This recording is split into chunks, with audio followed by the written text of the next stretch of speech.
To make this recipe, I have used 2 raw bananas that are medium sized and have cut them into 2 equal halves. So we now have 4 pieces of bananas that we will add into the water. We will cook the bananas till they are 80% done. Once done, we will remove the bananas, let it cool and then peel them. Please keep in mind that some of the inner skin will stick onto the banana flesh and this is okay. This recipe is very simple and different. You will surely enjoy this. Kids who don't like bananas will happily eat these crispies. So now once we are done peeling off the skin, we will cut the bananas. You can cut them vertically, diagonally or into any shape you desire. Did you know that raw bananas contain high level of resistant starch and dietary fiber that make them very good for digestion and prevent stomach problems? Getting back to the recipe, the next step is to prepare the batter. For this, we will add 3/4 cup of maida, that is plain flour, 2 tablespoons of corn flour, half a teaspoon of red chilli powder, half a teaspoon of green chilli paste, and add some salt to taste. Then we will pour in some water. In total, I have used 3/4 cups of water. Don't pour all of it at once, adjust the amount as per the consistency. Mix it well and make sure there are no lumps. These raw banana crispies are best for Jains as it is a no onion, no ginger and no garlic recipe.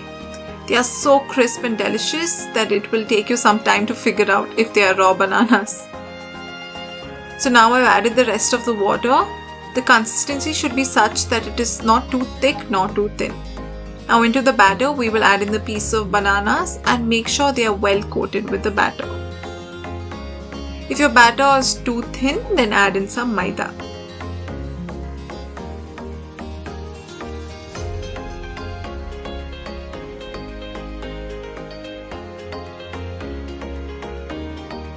Now we will roll each piece in a plate of crushed cornflakes. Make sure that the piece is evenly coated with the cornflakes.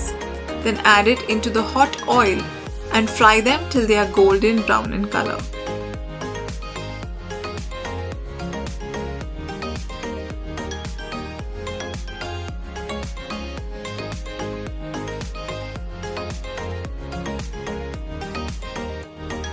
Make sure to flip the pieces in between. It takes very few minutes to fry these crispies.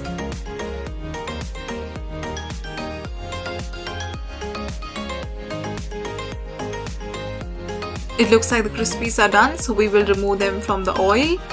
Drain the excess oil and transfer them onto a plate with a tissue to make sure that the excess oil is sucked in by the tissues.